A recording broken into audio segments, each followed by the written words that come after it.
শীত চলে এসেছে, তরতাজা চালতা রোদে বসে খাওয়ার মজাই কিন্তু আলাদা। তো হ্যালো এভরিওয়ান, কেমন আছেন সবাই? আজকে আমি কতগুলো চালতা সংগ্রহ করে নিয়ে এসেছি।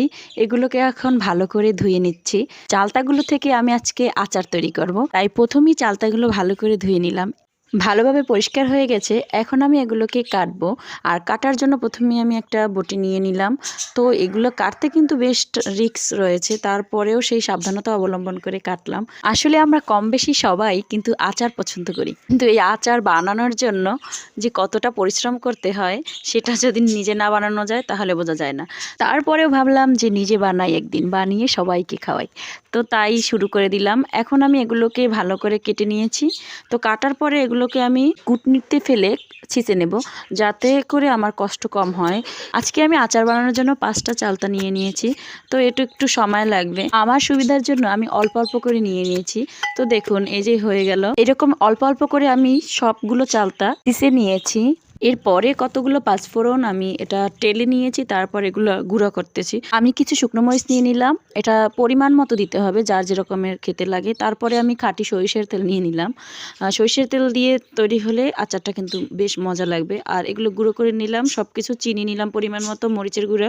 এরপরে আমি কিছু আস্ত পাঁচফোড়ন রেখেছি, ওটা তেলে দিয়ে তারপরে এটার উপরই চালতাগুলো দিয়ে দেব। তো চালতাগুলো দেখতে পাচ্ছেন সবগুলোই আমি ছেঁচে নিয়েছি। এরপর এগুলোকে আমি তেলের উপর দিয়ে দিলাম, গরম তেলের উপরে। আসলে দেখে যতটা সহজ মনে হয় অতটা সহজও না, কারণ এটা একটু একটু করতে করতে কিন্তু আমার অনেক সময় লেগে গেছে। চালতাগুলো এবার আমি এই তেলের উপরে কিছুক্ষণ ভেজে নিলাম।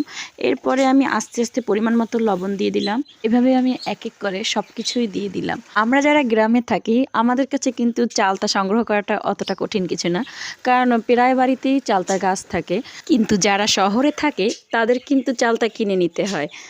আসলে গ্রামে থাকার এটাই হচ্ছে আসল মজা।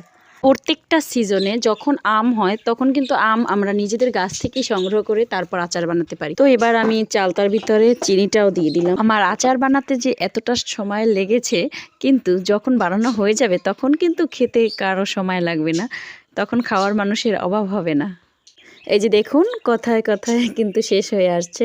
আগের থেকে কিন্তু কালারটা একটু চেঞ্জ হয়ে এসছে। আমার আচার বানানো প্রায় শেষ। আমি এটাকে চুলা থেকে উঠিয়ে নিয়েছি। দেখতে কিন্তু কালারটা সুন্দর হয়েছে। তো এখন খেয়ে দেখি কেমন লাগে। আমার আচার বানানোর ভিডিওটি যদি আপনাদের ভালো লেগে থাকে তাহলে কিন্তু অবশ্যই কমেন্ট বক্সে জানাবেন। যদিও আমি আপনাদের এটা খাওয়াতে পারলাম না, দুঃখিত, কারণ এটা তো দেওয়া সম্ভব না। তারপরেও আপনাদের সবার দাওয়াত রইল। আর অবশ্যই অবশ্যই আমার ভিডিওতে কমেন্ট করে জানাবেন। ধন্যবাদ সবাইকে।